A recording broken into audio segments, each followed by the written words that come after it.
Amigos de P1, bienvenidos. Y bueno, era lo que habíamos imaginado con Mauro la semana pasada y se lo dijimos. 3 carreras seguidas de Fórmula 1. Era evidentemente necesario hacer 3 programas especiales de P1 siguiendo este derrotero que tiene Franco Colapinto en estas 9 carreras con las que logró debutar en Fórmula 1 anticipadamente en esta temporada 2025. Y llegó el fin de semana difícil. Llegó el fin de semana del tropiezo, el fin de semana de los problemas, el fin de semana en el que no salieron las cosas como Franco, como todos esperábamos, y por supuesto él también, y el equipo Williams. ¿Cómo estás, Mauro? Buenos días. ¿Qué tal, Diego? ¿Cómo andás? Sí, yo creo que era un fin de semana donde había chances de que saliera mal, no solo por el clima, sino por estar tan cerca de Argentina, la presión mediática, muchos medios, mucha gente que no fue a cubrir la carrera, pero que quería sacarse una foto o hacer algo para las redes, realmente algo para marcar, ¿no? La carga mediática y de redes especialmente que tuvo Franco fue algo realmente muy curioso y creo que Williams trató de frenarlo, pero fue muy poderoso.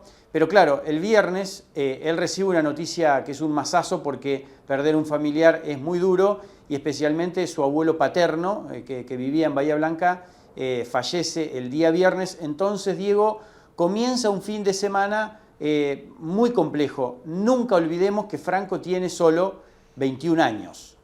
Es así, y la verdad es que lo que le pasó este fin de semana, como dice Mauro, tiene que ver con la cantidad de cosas que le tocaron vivir todas juntas. Podríamos decir que sí, tuvo de todo, de lo malo, de lo más o menos y de lo bueno. Tuvo esta pésima noticia familiar, que fue claramente una pésima noticia, muy mala, de esas que afectan anímicamente mucho a una persona. Tuvo una noticia pasable, digamos, que es la novedad de tener tanto público y ser casi piloto local, porque fueron entre 30 y 40 mil argentinos a San Pablo. Hubo vuelos especiales, vuelos charter. La verdad es que estaba lleno de argentinos. Hubo un banderazo, de hecho, el viernes a la noche en el centro de la ciudad de San Pablo con todos los hinchas. Realmente fue conmovedor ver la cantidad de argentinos que había. Era local, o sea, Lando Norris en la vuelta que hacen los pilotos el domingo antes de la carrera en el parade, que es cuando giran en el circuito saludando al público, le preguntan de la televisión inglesa por la efervescencia del público y dice, no, pero esto es todo por Colapinto. O sea, estaba bastante claro que él era local, definitivamente local. Esa es manejable, porque de última es una alegría enorme que contrapesa un poco quizás la mala noticia que había tenido antes. Pero al mismo tiempo empieza con el pronóstico de lluvia, que ya era una preocupación porque él nunca había corrido en lluvia en Fórmula 1, empieza a girar, a circular fuertemente la posibilidad, porque ya no es un rumor, es una posibilidad concreta, que es lo que comentamos la semana pasada, Mauro, de ir a Red Bull el año que viene, que había un interés manifiesto, que los propios responsables de Red Bull lo reconocían, a punto tal que Horner de hecho va al Hospitality de Williams. En principio creemos que a saludarlo por la pérdida de su abuelo, pero no importa. De todos modos estuvo Red Bull ahí, estaba Horner ahí, y todo eso generó tanto rumor y tanto ruido que probablemente haya sido muy difícil sostener el equilibrio emocional más que mental para una persona que está entrando a este mundo tan exigente como es el de la Fórmula 1, creo yo. Sí, totalmente, y creo que colaboraba también en eso, es que venían de 2 carreras seguidas en América, con muchos hinchas también, mucha presión de hinchas en Austin y también en México, entonces llegaba realmente a un fin de semana muy especial. Horner, por algo estaba ahí en Williams, después en el último bloque hablaremos más en detalle, porque también Carlos Sainz puede estar metido también en la negociación, piloto que ya tiene contrato para Williams y demás, entonces continuamente ahí está Horner y después Diego por ahí contará por qué está Horner y no Marco, ¿no? Y después otra de las cosas que pasó este fin de semana es que Albon, al igual que en México, estuvo más rápido que Franco, mucho más rápido. Desde que comenzó el año fue muy curioso y realmente muy positivo lo cerca que estuvo Colapinto de Albon desde el primer Gran Premio. Realmente estuvo muy cerca ya en Italia y después en Bakú y en Singapur fue incluso a veces más rápido el piloto argentino, ¿no?, que Albon, que es el piloto número 1.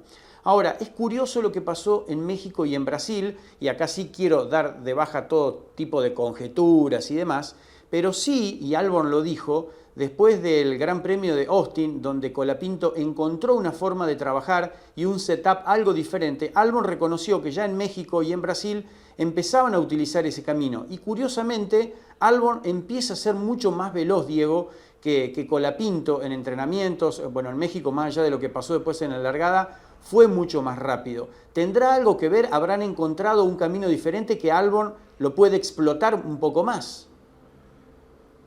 Sí, puede ser, por supuesto. Eso solamente lo saben ellos. Sí. Eventualmente el que más pueda, cercano a nuestro, que pueda saberlo es el propio Colapinto. Después no tenemos ningún acceso a esa información. Pero sí, a los hechos me repito, diría.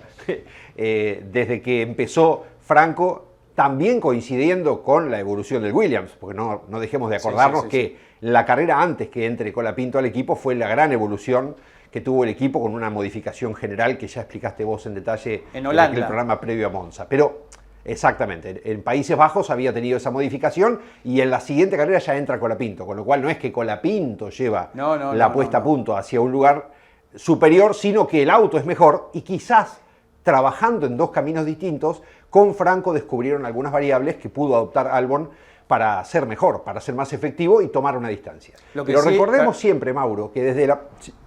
Perdón, Diego, lo que sí te quería marcar con respecto a esto es que Franco ha estado mucho más cerca de Albon e indudablemente Williams eso lo disfruta o lo puede rescatar para ir un poco más, mucho más adelante. Estaba muy lejos Sargent de Albon, estaba mucho más lejos. Entonces, que estén los dos pilotos más cerca, indudablemente ha subido la vara técnicamente.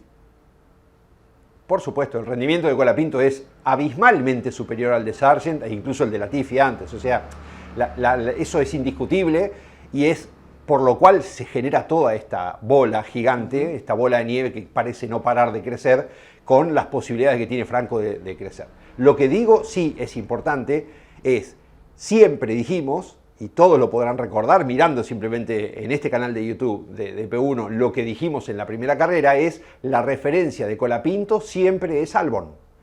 Si siempre fue Albon, es para bien y es para mal. Entonces cuando Albon le pone la vara más alta, porque quizás a partir de esa puesta a punto que descubre Franco, no digo que no, Albon empieza a marcar una diferencia, la marcó en México y la marcó mucho más fuertemente en Interlagos, es cuando tenemos que decir, bueno, recordemos que la referencia es esa. Entonces, por eso creo que entra dentro del circuito, y está muy bueno tu aporte, de todo lo que pasó este fin de semana, tener en cuenta eso. Venía la lluvia, se había muerto el abuelo, había mucho público, nunca había corrido en Interlagos, tenía los rumores de Red Bull y Albon le estaba ganando. Sí, exactamente. Y si faltaba otra cosa, apareció el clima. El clima nunca abandona el Gran Premio de Brasil y creo que es un condimento que todos esperamos. Y ya desde la semana previa, yo recuerdo haber puesto algo en redes de WinGuru, que es una de las webs que más consultamos y que tira diferentes panoramas según la zona de San Pablo. Bueno, ahí hay un parque muy grande y no zafábamos de la lluvia el sábado. No daba tan fuerte el sábado, pero no daba tampoco lo fuerte que iba a estar el domingo, por eso adelantan la carrera, porque iba a comenzar a llover a las 2, 3 de la tarde, pero bueno, llovió y ya saben lo que pasó. Pero el tema es que hay dos cosas a marcar. Interlagos tiene gran cantidad de diferencia de altitud en la zona baja, después de la escena donde van allá abajo, está muy abajo realmente, y donde está ubicado el público en la recta principal es muy alto. ¿A qué quiero marcar con esto? Es que cuando llueve así, se generan, los pilotos le dicen ríos, obviamente no son ríos, pero son corrientes de agua que está bajando ese agua hacia abajo por una cuestión física y que realmente complica el andar del auto por el tema de los neumáticos, ya lo hablaremos. Y después otra consulta que te quiero hacer, Diego. En estos últimos años no se ha corrido tanto en lluvia o se le intenta disparar a la lluvia o parar con banderas rojas o con safety car. Y eso nos ha llevado a que muchos pilotos no tengan tanto entrenamiento en las categorías de alta potencia con el tema de carreras con lluvia. ¿Eso puede afectar? Sin duda que sí. Hay dos cosas que están pasando. La primera es que los autos de Fórmula 1 modernos, y esto es para los que comparan con la época de Schumacher, ni siquiera hablo de Reutemann, de Schumacher o de Alonso con el Renault, tienen una carga aerodinámica tan alta Sí. Y en la influencia de esa carga en el desempeño del auto, en la velocidad de curva, es decir, todo el aire que pasa por abajo, el famoso Venturi y difusor trasero, tiene tanta carga que los autos no tienen la capacidad que tenían 10 años atrás, ni hablar 20 años atrás, de andar en la lluvia. Entonces, por más que desarrollen un neumático para lluvia, es el tipo de auto, de la concepción de auto de Fórmula 1, el que no puede andar en la lluvia, por más canaletas que tenga o full wet que le pongan a un auto. Y voy a una referencia muy importante. Lo vamos a explicar después, pero la goma intermedia, la que era de color verde, la palabra Pirelli y Cinturato está en color verde, que es con la que prácticamente casi todos corrieron, es una goma que se puede calentar con las mantas térmicas. La goma celeste, la full wet, la goma de lluvia extrema, no se puede calentar. ¿Saben por qué? Porque la full wet no se usa para correr. La full wet se usa para sobrevivir cuando hay un problema muy grande hasta el momento de parar una carrera. Por esa razón, el que pone full wet en realidad no está teniendo un beneficio en pleno diluvio, sino un perjuicio, porque es una goma anda mucho más lento, pero además está fría y no se puede calentar. Y vos no podés calentar una goma. A ver, a los que lo saben no hace falta explicárselo. Al que no lo sabe, la forma de calentar gomas en un auto de carrera es haciendo zigzag con el volante. Si vos en medio de un diluvio haces esto 3 veces, te pegás el palo. Entonces, no se puede calentar esa goma. Es una goma que evacúa muchos litros de agua, pero que no es para alta velocidad. Por esa razón no se corre en Fórmula 1 cuando hay mucha lluvia. Por esa razón no se clasificó el sábado a la tarde cuando fue el diluvio que fue. Y por esa razón muchas veces no se larga una carrera con partida detenida, sino detrás de un safety car, porque necesitan evacuar el agua, porque si no, no hay forma que un Fórmula 1 pueda andar. No tiene que ver con ser más macho o menos macho, que los pilotos de antes eran mejores, que estos son miedosos, para no decir una palabra más agresiva, sino con la técnica del auto. El Fórmula 1 moderno no puede andar en la lluvia. Y si querés agregar algo más, así como no hay desarrollo de un auto durante el año porque están prohibidas las pruebas, tampoco hay desarrollo de pilotos en andar en lluvia por la misma razón. Exacto. No hay pruebas privadas en la Fórmula 1 moderna. Antes, vamos a hablar de un extremo, Senna, cuando había lluvia, él salía a pista a probar y probar y probar y probar, desde el karting hasta la Fórmula 1, porque era una oportunidad de desempeñarse mejor en el agua. Ahora no hay pruebas previas, y cuando hay, son las pruebas comunitarias que se hacen en Bahrein, o se hacen en Qatar, o se hacen en Barcelona incluso, y cuando llueve no hay pruebas, se suspenden las pruebas. Es decir, hay que hacer sesiones especiales para que Pirelli desarrolle una goma especial para lluvia, a la cual convocan siempre algún equipo que vaya con autos del año anterior y haga un ensayo con una pista que bañan, que mojan especialmente para ese desarrollo. No es tan fácil, no es 2 más 2, como la gente cree, correr en lluvia en Fórmula 1 hoy. Me dejaste el pie justito para después agregar más datos sobre el tema de los neumáticos, las temperaturas, los compuestos, la dureza de los neumáticos de lluvia con respecto al slick, y un detallecito a agregar. Estaba investigando varias entrevistas de ingenieros de Pirelli en estos días, y por más que simulen una carrera de lluvia con los aspersores, cuando bañan un circuito, como bien acabas de decir, dice que es imposible simular lo que luego pasa en un gran premio, porque la temperatura es diferente. Exacto. Y porque el viento es diferente. El viento aerodinámicamente en el neumático también actúa mucho. Así que bueno, es un simulacro, pero hasta ahí nomás. Diego, si querés, cuando... No, y además, Mauro, sí. Otro dato más, muy importante. En un simulacro no tenés 20 autos. No tenés el spray de 20 autos. Entonces tampoco podés simular eso. Vos podés ir con un auto delante de otro y nada más. 2 autos como máximo. Es muy distinto que cuando van 20 juntos y te toca estar décimo, o ni hablar, estar 16º, 17º. Entonces es imposible recrear un escenario como el de San Pablo en pruebas privadas. Básicamente es eso. ¿Hacemos la pausa, te parece? Dale, vamos. Pausa, ya venimos con el análisis del Gran Premio de Brasil de Fórmula 1 en P1.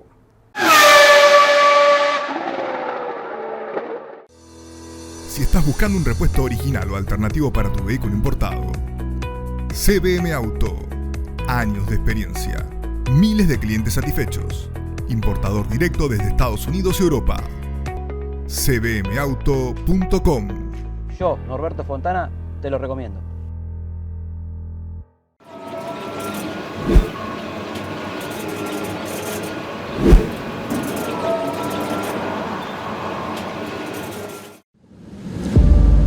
La producción no se puede detener. máquinas tampoco.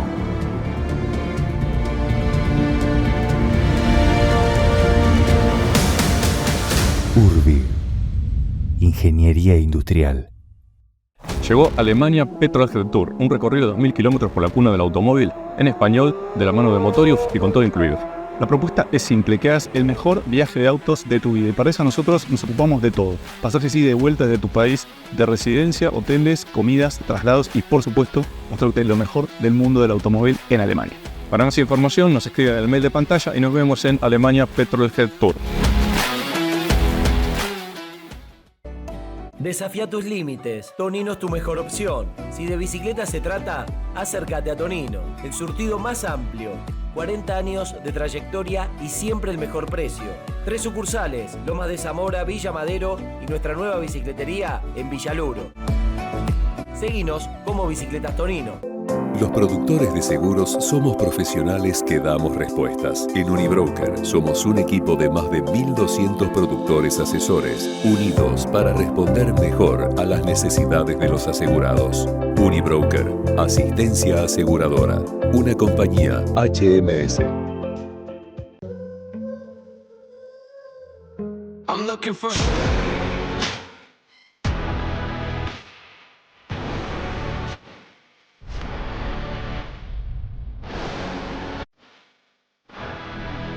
El cambio que lo cambia todo.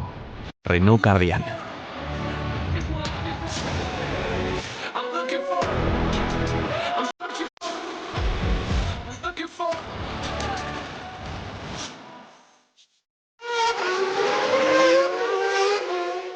Y nos metemos entonces en el Gran Premio, en la actividad en pista. Dijimos en el bloque anterior, Mauro, que había sido más rápido Albon que Colapinto en la única práctica, porque al ser un fin de semana de sprint race, es decir, esta carrera corta, que tiene clasificación propia, que tiene puntos propios y que no interviene con su resultado en el Gran Premio del domingo, había solamente una tanda. Con lo cual, el desafío de Colapinto era aún mayor. Tenía solamente una tanda para encontrarse en el circuito, para encontrar un setup personal lo más apropiado posible, y ya tendría que salir después a clasificar. Sí, una pista complicada, una pista que se gira en sentido antihorario, continuamente doblando a la izquierda, donde siempre es una vuelta corta, digamos, y siempre donde el balance por ir rápido en la recta, porque tiene una parte rápida donde llegaban a los 335 o 336 kilómetros por hora. El Williams fue uno de los autos más veloces, pero eso va con respecto a puesta a punto, porque esa adherencia, esa carga aerodinámica la necesitas, y ahí está la negociación siempre en Interlagos, en la parte trabada. Es realmente un circuito hermoso el de Interlagos, uno de los viejos, y que este año tenía un reasfaltado nuevo, y que eso después, con el tema del piso mojado, jugó en contra, Diego. Realmente los pilotos notaron que le costaba escurrir porque estaba perfecto, más allá de algunas ondulaciones que complicaron a Hamilton y Alonso en el tema de la espalda, porque el auto iba saltando continuamente. En cuanto a la lluvia, realmente un poco los complicó.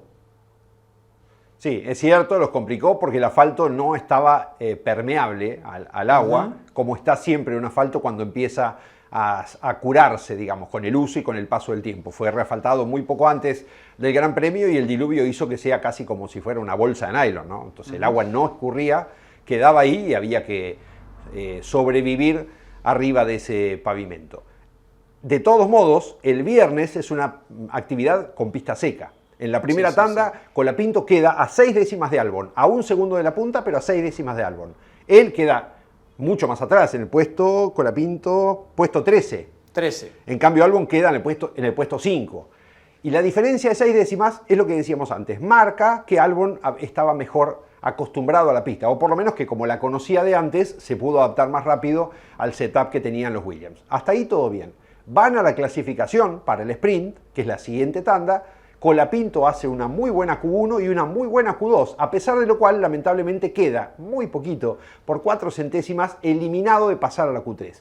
Da lástima, sí, es cierto, es una pena, pero de todos modos era esperable que así fuera. Lo importante era que él ya había tenido que clasificar y que había podido ser rápido en el momento de hacer una vuelta veloz. Se puso, en el momento en que hace la vuelta, sexto. Después fueron bajando el tiempo y ya no pudo salir porque la vuelta, la Q2, la SQ2, como se llama la terminología técnica de la clasificación segunda para el sprint, es solamente de 8 minutos. Él salió un poco tarde, el equipo sabrá por qué razón, y no había posibilidad de volver a salir, con lo cual se quedó en boxes viendo cómo caía a quedar eliminado de la Q3. Y ahí llega el sprint, donde hace una buena carrera, no avanza demasiado, en un momento se cae Albon, quedan juntos y después Albon vuelve a subir, lo cual vuelve a mostrar que Albon estaba como más fino con el circuito, digamos, y Franco queda en el mismo puesto 13. Y finalmente hay un virtual safety car, el famoso por la polémica de Norris y Verstappen, por la que sancionan a Verstappen y se acercó a Piastri para tratar de pasarlo y después no lo pasó, pero lo sancionaron igual con 5 segundos. En ese mismo momento estaban entrando, ya estaban girando en la última vuelta, Colapinto acelera mejor en la última curva y entra a la recta principal superando a Oliver Berman, uno de los rookies como él, otro chico de 20 años, que pierde el puesto y de esa forma Colapinto termina 12. Hasta ahí un fin de semana normal, con esto que decíamos, las emociones encontradas de lo bueno, lo malo y más o menos lo pasable, pero un resultado interesante en el sprint. Lo que yo quiero agregar, Diego, acá es dos cosas. Él lo intentó alcanzar a Albon y creo que en un momento tiraron juntos, como bien decís, pero en un momento Albon lo pasa rápidamente a Hülkenberg. Hülkenberg venía con problemas en el motor y cuando queda delante de Colapinto, el humo que arrojaba el Haas era mucho más extenso, más fuerte, y ahí yo creo, porque ahí Colapinto empieza a ir de cola. Ahí seguramente ya había algo de lubricante y fue cuando empieza a perder el lubricante el Haas y justo estaba atrás Colapinto y ahí empieza a ir en esas 2 vueltas muy de cola hasta que Hülkenberg abandona. Y después otra cosa que hay que marcar, el talón de Aquiles de Franco todavía siguen siendo las largadas. En piso seco no largó bien, si uno puede ver la partida casi lo superan los autos que estaban detrás de él. Lo que pasa es que se recuperó muy bien en la aproximación a la S de Senna, pero otra vez quedó patinando y creo que es uno de los puntos a trabajar fuertemente cómo partir. No es fácil en Interlagos, donde el auto, lógicamente, no sé cómo lo harán en el proceso, digamos, en un auto de carrera el piloto está pisando el freno. No sé si en el Fórmula 1 tendrán algo electrónico para trabarlo al auto y que eso no pase, pero Interlagos la recta está hacia atrás, o sea, el auto físicamente se tiende a caer, a irse de marcha atrás, así que no sé cómo habrá sido el procedimiento, pero bueno, es un desafío mayor, pero creo que Franco tiene que aún trabajar más en cómo largar un poco mejor. Así es cierto. Todavía hay como un déficit que descontar en el tema de las partidas. La mayoría no han sido tan buenas. Muchas veces pierden la inercia inicial y después se recupera. Sí, esto exactamente. Bueno. Como pasó en Singapur. Saquemos, por supuesto, a Singapur de la cuenta porque ese día fue excepcional, ¿no? Hizo todo mejor que el resto de la Fórmula 1, de hecho. Pero bueno, sí, hay como un fino para pulir todavía. Un dato muy chiquito, porque si no se nos extiende mucho el programa. En esta carrera, en el sprint, ocurre cuando pasa lo del abandono de Hülkenberg, una situación polémica que es que McLaren tenía que dejar pasar a Norris por delante de Piastri, que venía ganando, y habían decidido esperar hasta la última vuelta. Hasta el último momento, Verstappen se les venía encima, sale el safety car, el virtual safety car, precisamente por el abandono de Hülkenberg, y se arma una gran polémica. ¿Por qué? Porque esperan a que haya cambiado la posición de McLaren para sacar ese virtual safety car. Vamos a aclarar solamente una cosa, esto es un poco de docencia que está bueno hacer. El que ya lo sabe, perdón, pero hay que decírselo a la gente que no lo sabe, que es mucha. No, la mayoría no lo sabe, Diego, así que decilo, por favor. El comisario deportivo no es el que pone la bandera roja o el pescar, eso se llama director de carrera. El comisario deportivo evalúa maniobras, así que saquemos la responsabilidad del comisario deportivo o de los comisarios deportivos. Pero el director de carrera, antes de poner un virtual safety car o un safety car, tiene que asegurarse que lo que él está viendo es reportado por radio por los marshal, que son los comisarios o veedores que tienen toda la pista. Una vez que ellos tienen la confirmación de que eso que él está preguntando es efectivamente así o no, le hacen el reporte y él toma la decisión. Todos van a decir, pero si se veía que Hülkenberg estaba parado. Sí, pero Hülkenberg tuvo por radio, y esto lo escucha el director de carrera, la orden de su equipo de llevar el auto a un lugar seguro. Entonces Hülkenberg empezó a mover el auto para tratar de sacarlo de la zona peligrosa, y es en ese proceso en el que muchos dicen pasaron 2 vueltas con Hülkenberg parado. No estaba parado, estaba moviendo el auto. Imaginen la situación contraria. A Hülkenberg se le para el motor o se le encaja el auto, pero él solo después de 2 vueltas consigue hacerlo salir. ¿Por qué razón vas a poner un virtual safety car o un safety car con un auto que se está moviendo todavía? Solamente tenés que poner banderas amarillas, que para eso existen. Entonces no hay que confundir las cosas. Hay un auto detenido o andando lento por la pista, banderas amarillas. Si está en el medio del asfalto, doble bandera amarilla. Pero cuando el auto recién se para, el piloto saca el volante y se baja del auto, es cuando se pone la señalización eventual de safety car o virtual safety car. Entonces, no es que los comisarios esperaron misteriosamente a que McLaren haga el swap de sus pilotos, el cambio de posiciones de Piastri y Norris, sino que estaba el director de carrera esperando la confirmación de que eso iba a pasar, de que tenía que poner esa neutralización. Lo hizo y pasaron, de hecho, 40 segundos casi entre 40. que cambiaron Sí. 40 segundos, entre que cambiaron de posición los McLaren hasta que sale el Virtual Safety Car. Entonces tampoco fue que inmediatamente lo hizo. Punto, aparte, empezó a llover. Bueno, lo que pasa es que lo tenés a Verstappen que va empujando todo desde la radio y desde que se Por baja supuesto. abajo de auto y ya sabemos que no quiere perder absolutamente nada. Y bueno, y después se va terminando la carrera y se viene la lluvia para lo que tenía que ser la clasificación para el Gran Premio, Diego. Así es. Y por lo que dijimos antes, no se puede clasificar con lluvia, por más que todos digan en los años 70 se podía, en los 80 se podía o en los 90 se podía. Como ya lo dijimos, no vamos a ser repetitivos, no estaban dadas las condiciones para clasificar. Y por esa razón se pasa todo para el día siguiente. Al pasar todo para el día siguiente, y esto es lo interesante, hay que tener en cuenta que entre la clasificación y la carrera tiene que haber un tiempo de por lo menos 3 horas, puede ser más, pero por lo menos 3 horas, porque tiene que haber entre una clasificación y una carrera no solamente el parque cerrado, sino una revisación técnica. Porque si vos no hacés la revisación técnica y no das tiempo a reparaciones, estás dejando imposibilidad de condiciones a los técnicos de asegurarse que nadie hizo trampa y a los equipos de no darle la libertad para que hagan trampa, porque total nadie los va a revisar. Con lo cual, dicho esto, fue importante que lo primero que hicieron fue adelantar la carrera, porque sabían que a las 2 de la tarde venía el diluvio. La hicieron para las 12:30, algo bastante inédito, no suele ocurrir. Pero esta era la condición del clima. Y entonces tomaron 4 horas menos, o 3 horas y media, para adelantar la clasificación y por eso fue 7:30 de la mañana. Esta es la explicación por lo cual eso ocurrió. Simplemente para que la gente también sepa por qué razón es que se hizo tan temprano la clasificación, que mucha gente se perdió en San Pablo porque no pudieron entrar a tiempo, estaban así en fila Exacto. en la calle en medio del diluvio y era entendible que estuvieran enojados, especialmente muchos argentinos. Sí, bueno, creo que justificado el enojo porque se abrieron tarde los portones. Yo hablé con mucha gente, se abrieron tarde los portones y mucha gente había ido muy temprano sabiendo ya de esto y no podían entrar. Hubo muchas críticas en la organización del Gran Premio de San Pablo, porque este es el Gran Premio de San Pablo en Brasil, y creo que será una cuestión a corregir, digamos, ¿no? Es un Gran Premio muy, pero muy importante. Y bueno, nos vamos a clasificar en lluvia, la primera vez de Colapinto en agua con un Fórmula 1, casi 1000 caballos, ¿no? Exactamente, no es fácil, lo dijimos antes, él tenía que encima superar esa prueba y había que pasar la Q1, la Q2 y la Q3. En la Q1 hace 2 vueltas, muy buena la primera, suficiente y estándar como para tener un tiempo.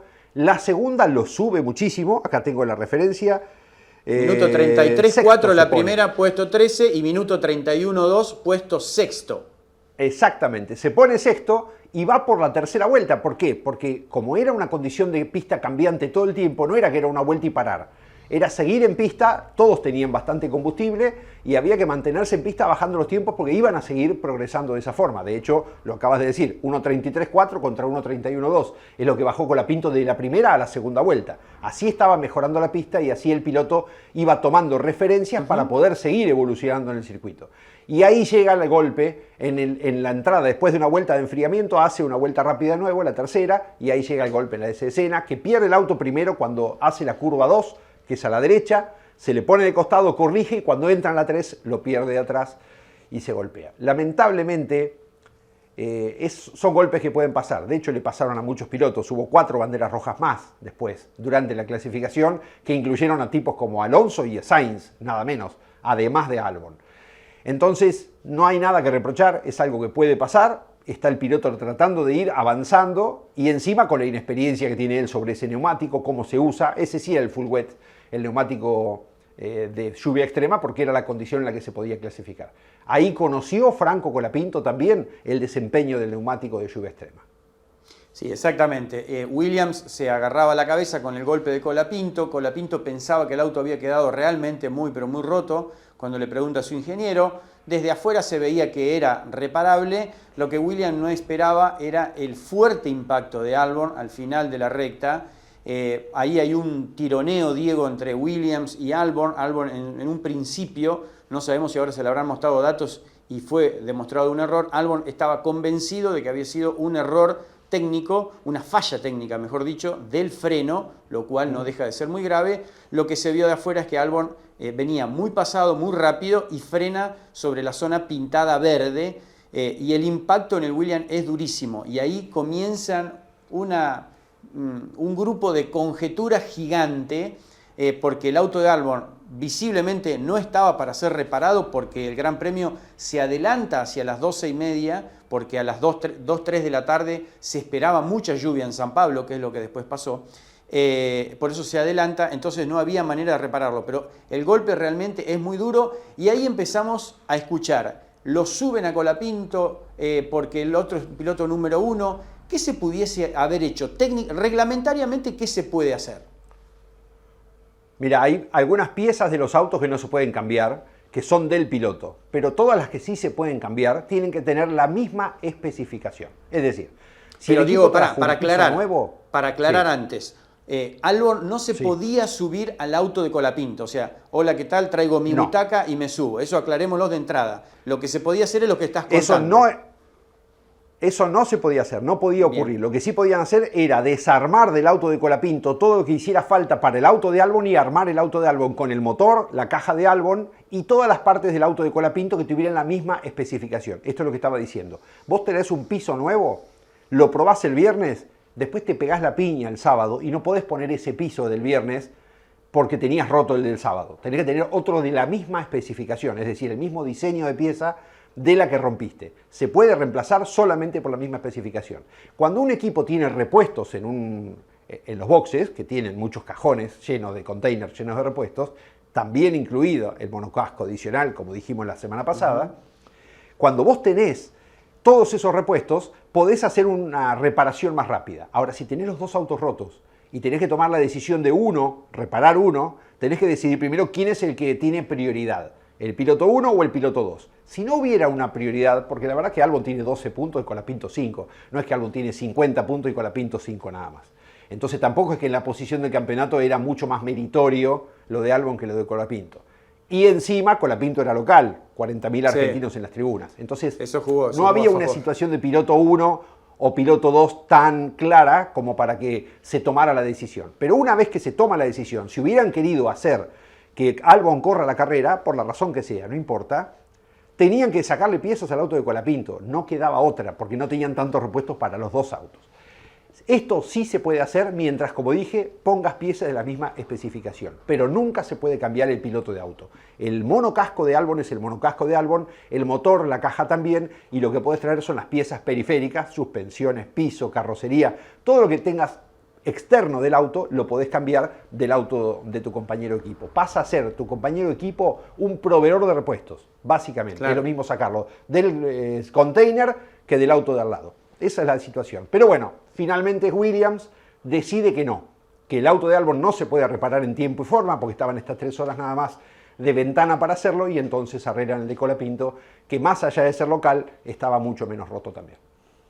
Bueno, después se viene el Gran Premio, ahí con piso mojado, la partida detenida. Sí, Colapinto larga bien, con partida con lluvia, y se mete bastante rápido, se mete en el puesto 12 rápidamente. Hay un trompo de Pérez en la primera vuelta. Verstappen, bueno, después hablaremos de Verstappen. Verstappen fue algo magistral lo que hizo realmente, es impresionante lo que hizo. Y ya saltó al lugar 11 o 10, porque Colapinto queda atrás de Hamilton y de Verstappen en la partida. Verstappen fue impresionante como se fue para adelante, pero Colapinto larga bien. Sí, todo por afuera. Colapinto larga realmente bien y se mete ahí en un expectante 12º lugar, con una llovizna firme, pero no lluvia fuerte, llovizna, hasta ahí. Y así fue la carrera y así duró la primera parte de la carrera. Hay un solo incidente que es importante aclarar, que es que cuando Bergman en la vuelta 4 lo toca en la salida a Pico de Pato, lo hace girar un poquito el auto de Colapinto, Bergman hace el trompo y hasta es penalizado por esa maniobra. El auto de Colapinto no pierde ningún puesto, simplemente se corre un poquito, pierde 4 segundos en la vuelta, naturalmente, porque tuvo un toque y tuvo que levantar, frenar, acomodarse y volver a acelerar, pero no tuvo ninguna consecuencia más que eso. Hay quienes dicen que en ese toque se rompió el difusor. El difusor es la parte trasera del piso, del venturi, por el que pasa el aire inferior y que chupa el auto por abajo del alerón trasero. Bueno, es casi imposible saber si se rompió el difusor porque después cuando fue el accidente de Colapinto a la vuelta 31, quedó destruido el difusor con la rueda trasera, la suspensión trasera, la cola del auto. Con lo cual es muy difícil asegurar que se había dañado el difusor. Tampoco hubo ninguna señal de que eso haya pasado durante la carrera. Colapinto dijo en la radio, revisen si no se me rompió el difusor. Y no le contestaron nada, le dijo que estaba todo bien. Entonces pareciera que no. Pero más allá de eso, cuando Colapinto empieza a crecer en la carrera o a mantenerse en el ritmo, hay momentos en los que pierde una posición, la vuelve a ganar. Llega un momento que está Sainz atrás de él, y Sainz venía de largar atrás, recuperando posiciones. Colapinto no solamente lo mantiene a Sainz atrás, sino que hace en ese momento su mejor vuelta personal. Sí. Es decir, su vuelta más rápida en carrera. A pesar de lo cual, 2 vueltas antes había cortado la S de Senna 2 veces, porque estaba empezando a sentir que estaba complicada la pista, se estaba empezando a incrementar la lluvia, había más agua en la pista y 2 veces Colapinto hace la curva 1, corta la curva 2 y sale en la curva 3. Esto le pasa 2 veces y la tercera vez se sale de pista en la curva del fondo del lago, después de la recta larga en bajada, lo que sería la curva 4. Se pasa, sale de pista y lo superan 2 autos. Y ahí empieza a crecer la lluvia y llegan a la vuelta 27, que es la vuelta en la que empieza ya la lluvia más fuerte y Colapinto para por primera vez en boxes. Sí, hasta ahí el argentino realmente había estado lejos del pelotón de punta en cuanto al ritmo de carrera, pero con esta situación de Sainz y también la de Hamilton. Hamilton en un momento se va afuera, entra a la recta sí, tal cual. y Franco se tiró por dentro. Hamilton calculó que no se iba a tirar y él se tiró, fue justito. Hamilton fue por fuera en la S de Senna, a la primera curva a la izquierda, y Franco estaba convencido. Bueno, fue muy emocionante y muy curioso cómo sonaron las tribunas. Fue prácticamente como un gol, el fútbol, nuestro deporte. Un gol. Sí, fue deporte número 1, el fútbol, las canchas, cómo se gritan los goles. Bueno, fue como un gol y realmente es parte del aprendizaje, como siempre decís, Diego, este tema de aguantarlo a Sainz. Sainz se despista en un momento tratando de pasarlo, aguantarlo a Hamilton, que se había despistado. Después, bueno, él se va afuera, Hamilton y lo supera, creo que Hamilton y un Haas, no sé si es Birman en esa maniobra que recién vos marcaste, pero es todo parte del aprendizaje hasta que nos metemos en estas 4 o 5 vueltas que fueron tétricas. ¿Qué pasó a partir de la vuelta 27?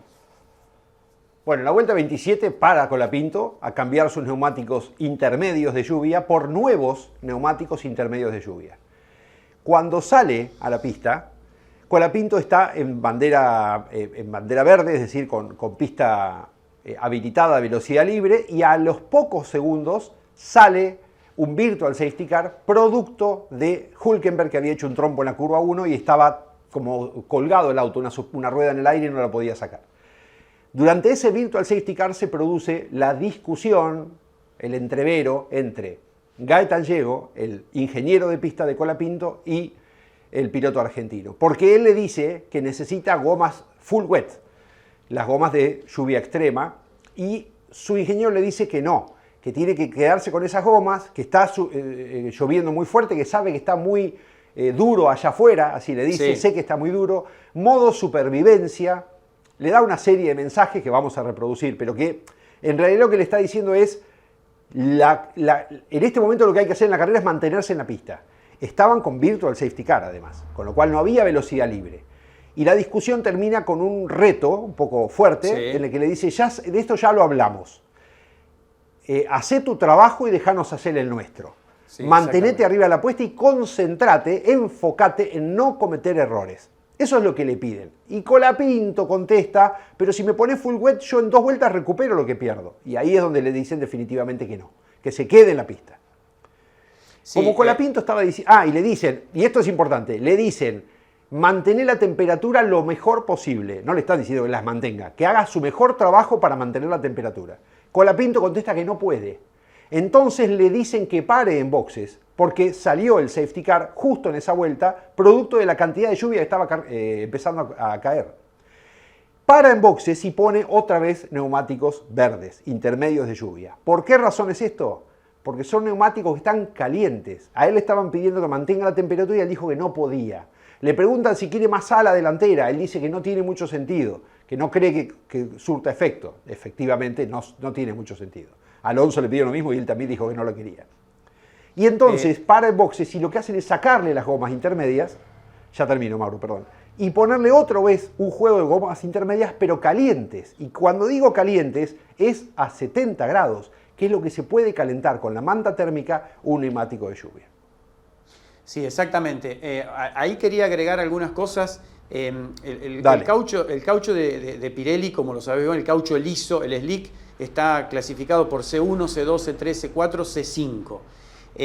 El intermedio, en la jerga técnica, lo que habla de la dureza, ¿no?, del caucho, se va ablandando cada vez más para la goma intermedia de lluvia, podría ser un C6, pero es tan blando que en la categorización salta como si fuese un C7.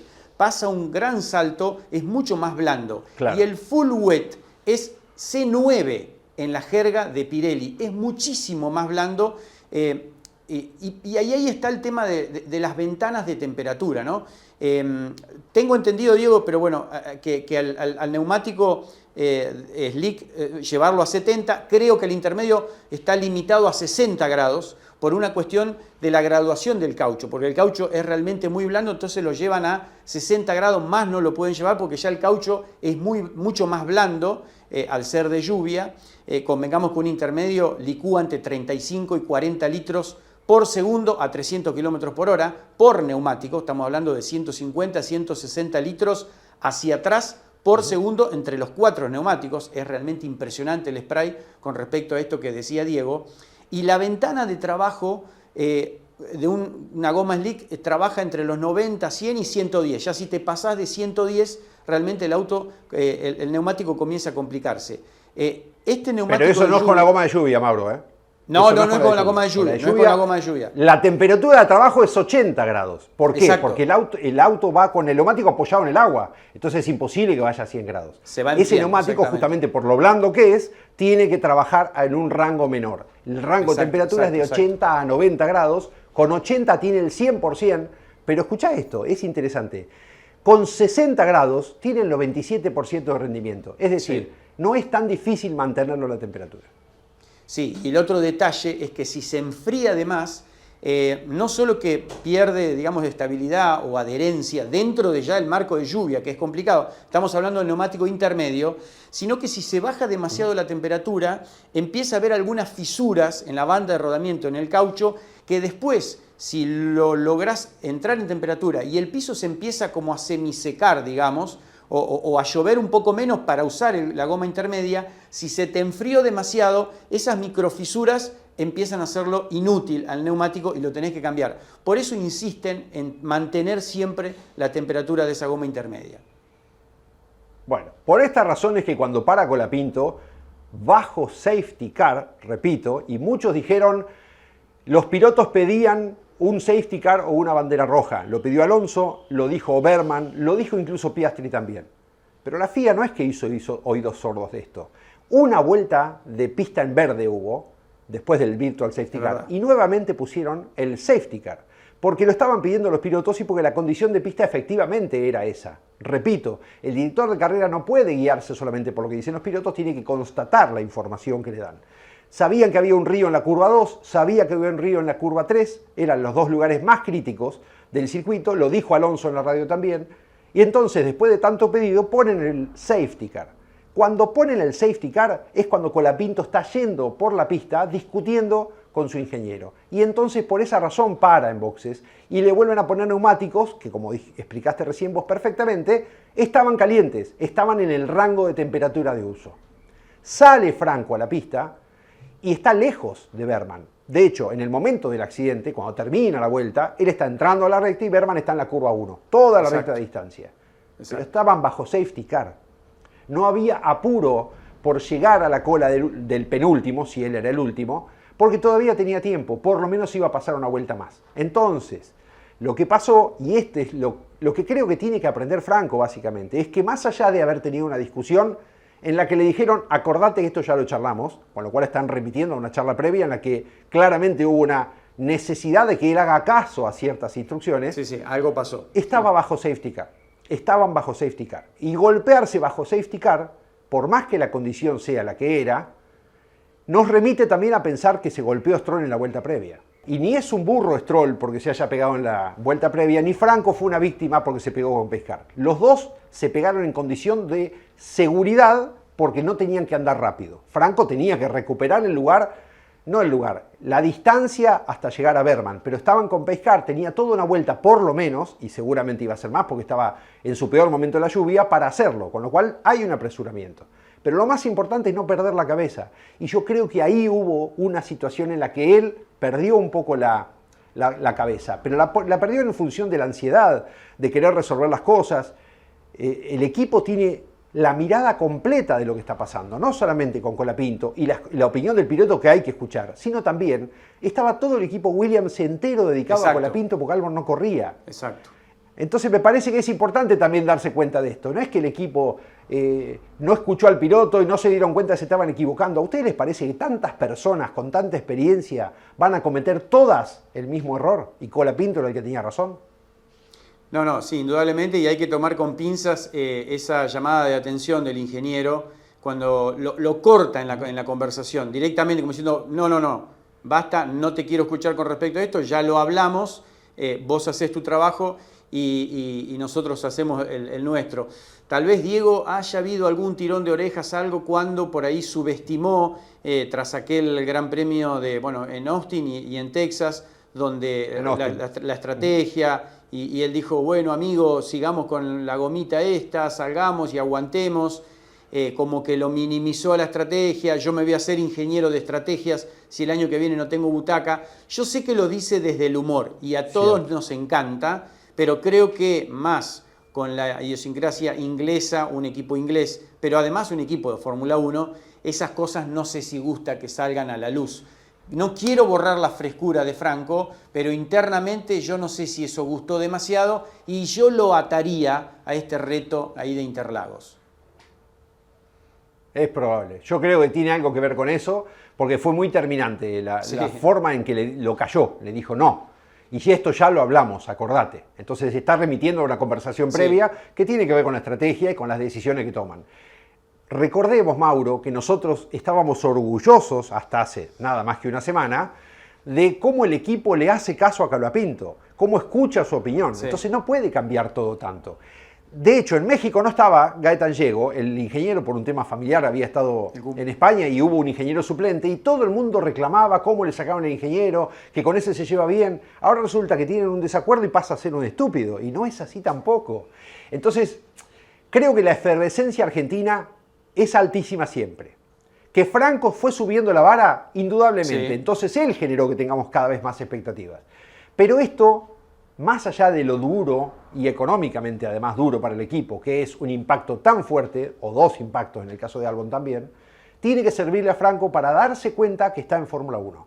Y ahí hay algunas cosas que tienen un estándar, un modo de funcionamiento, un proceso, y que no se puede romper tan fácilmente. No solamente tiene que hacerle caso al equipo, sino que tiene que darse cuenta que los pocos que han desautorizado a un equipo y han cambiado la estrategia en carrera se llaman Lewis Hamilton y Max Verstappen, que tienen tanta experiencia que son capaces de enfrentarse a su equipo. Ni siquiera Ferrari, acuérdense las charlas de Sainz o de Leclerc con su box, ha podido permitir que el piloto le cambie una estrategia. Le dan una orden y el piloto la cumple. Listo, la radio permitió que lo supiéramos, que entendamos esta discusión. Es una lástima, quizás no tendríamos que haberlo escuchado, pero bueno, de esto vive el automovilismo moderno y es parte de lo que hizo que la Fórmula 1 también crezca como creció, esta interacción con los fanáticos. Simplemente pongamos las cosas en su lugar. ¿Nos vamos al otro bloque, Diego? Dale, Mauro, hacemos la última pausa, cuando volvemos hablamos un poco de lo que se comenta de 2025, el año en el que Colapinto debería permanecer todavía en la Fórmula 1.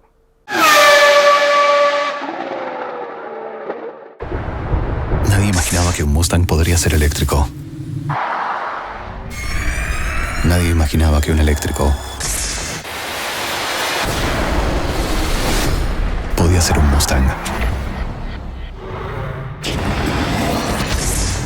De 0 a 100 en 3.7 segundos. Nuevo Mustang Mach-E. El único eléctrico que es un Mustang. La inteligencia encuentra el camino. Descubrí el potencial en reserva de tu vehículo con EPROM. Mejoramos el torque y la potencia, optimizando así el consumo de combustible. Trabajamos en camiones, maquinaria agrícola y pickups. Ofrecemos soluciones electrónicas a fallas típicas. Nos avalan 22 años de experiencia y una red con más de 90 distribuidores en todo el país. EPROM. Busca tu distribuidor más cercano. Te vas a sorprender. Queridos 20, te voy a contar un poco sobre los 30. ¿Recordás esas noches donde bailábamos hasta que salga el sol? Siguen estando. A los 30 aprendes a renunciar a ciertas cosas para poder valorar otras. Somos fieles a nuestro instinto. Y en el amor, no te preocupes. Te aseguro que te volvés a enamorar. Y podría continuar, pero no quiero ser de los que mandan audios de más de 30 segundos. Peugeot 208. El futuro nos atrae.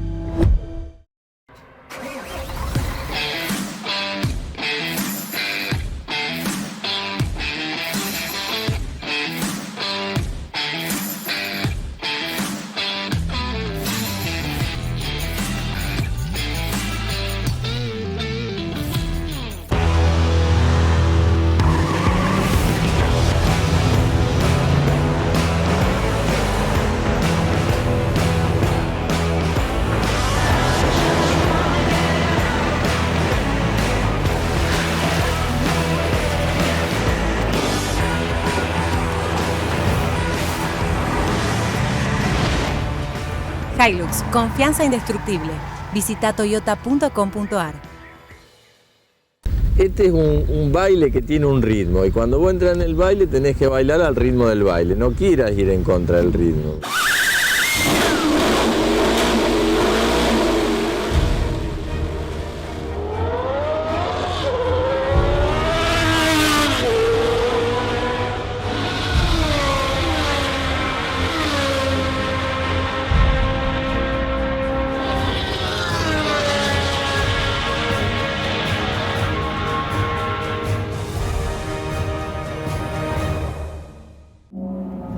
Los Torii son arcos japoneses con mucha resistencia.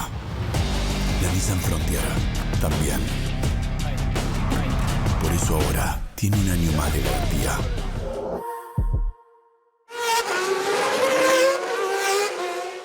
Último bloque de P1, nos queda analizar lo que quedó después de Brasil. Y lo que quedó después de Brasil, primero que nada, son dos Williams destrozados. Un costo gigante para el equipo de recomponerse para la carrera de Las Vegas, que es dentro de 3 semanas. Vuelven a Inglaterra, tienen que armar 2 autos nuevos y llevar otro auto completo desarmado como repuesto. Y esto probablemente tenga una incidencia inusitada en lo que está pasando de cara a 2025. Sí, Williams debe ser, creo, uno de los equipos que más ha gastado este año en roturas, porque en el ranking estaban bastante arriba Albon y Sargent, creo que era el segundo, tercero, cuarto.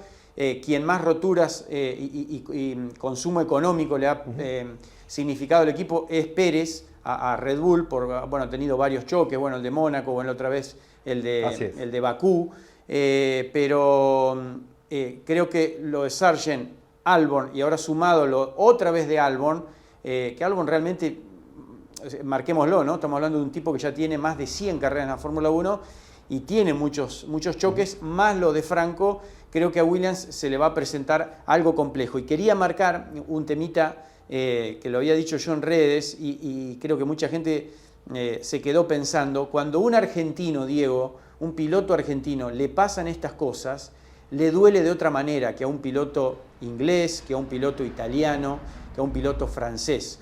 Porque el argentino tiene que hacer tanto esfuerzo para llegar que cuando sabe que le marca un perjuicio al equipo, en este caso Williams, que va a tener que invertir tanto dinero para reparar esos autos, realmente le duele de verdad, porque sabe que está como en falta o porque Williams en este caso le dio una gran responsabilidad a Franco, una gran posibilidad.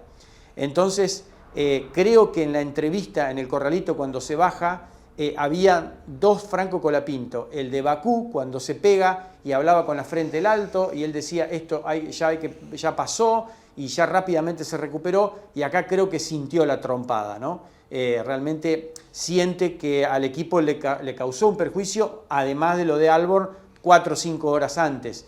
Por eso hablábamos de que anímicamente hay que sostenerlo fuerte a Franco para que recupere esa confianza, que esto no le haga perder confianza, ¿no?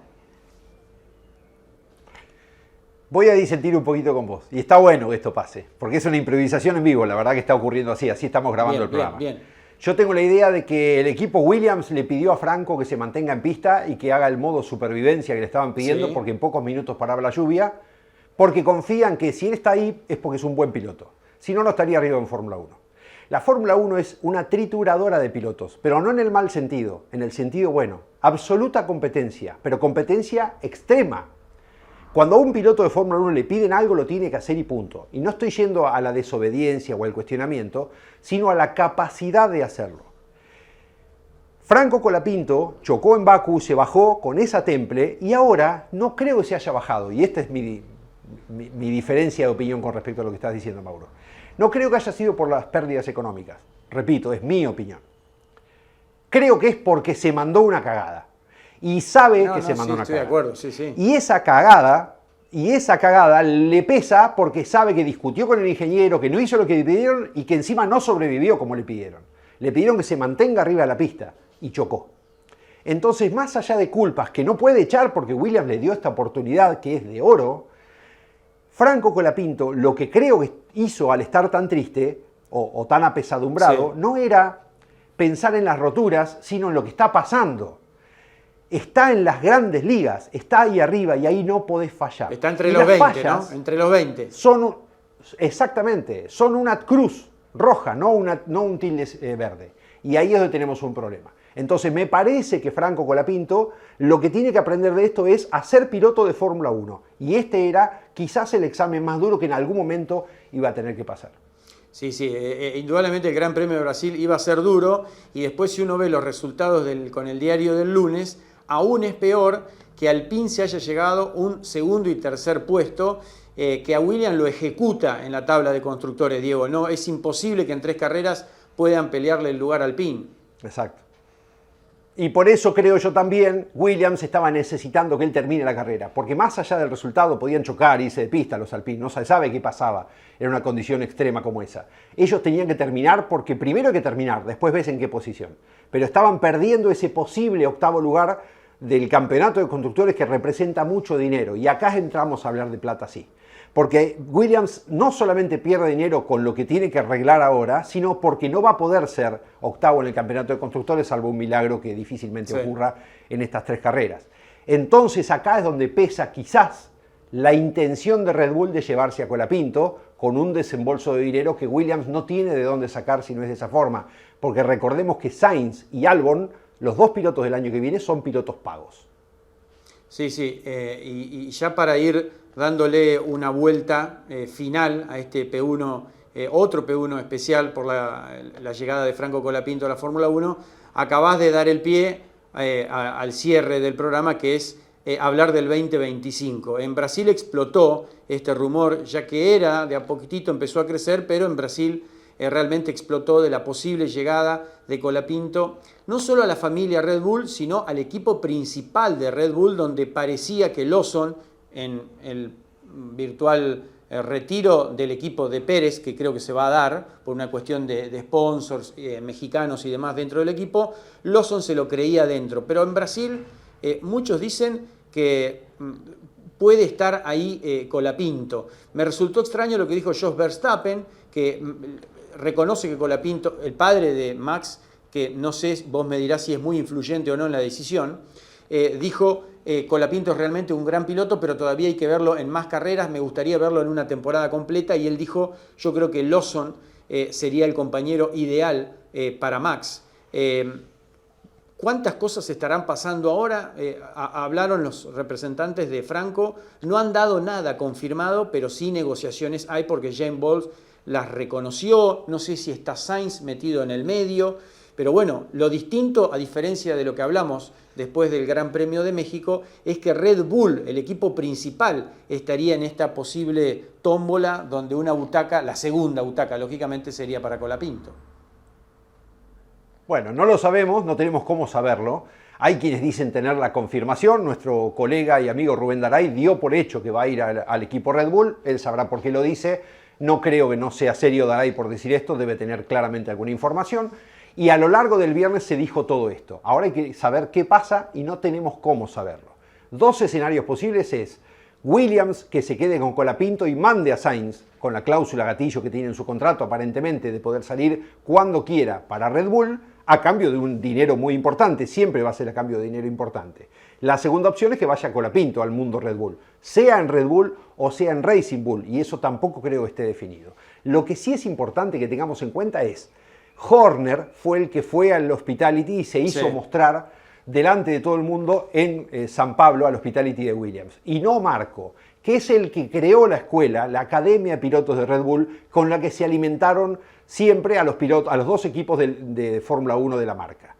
Helmut Marko podría estar dando un paso a fin de año, a más tardar en 2025, afuera del programa de Red Bull, del área de la empresa Red Bull. Se estaría retirando de la Fórmula 1. Por esa razón es que la lucha entre Marko y Horner, que está manifiesta y no hace falta ocultarla porque es imposible ocultarla, y que tiene a Verstappen del lado de Marko, sería eventualmente el motivo por el que Horner está negociando con Williams por Colapinto o por Sainz. No sabemos por cuál de los dos.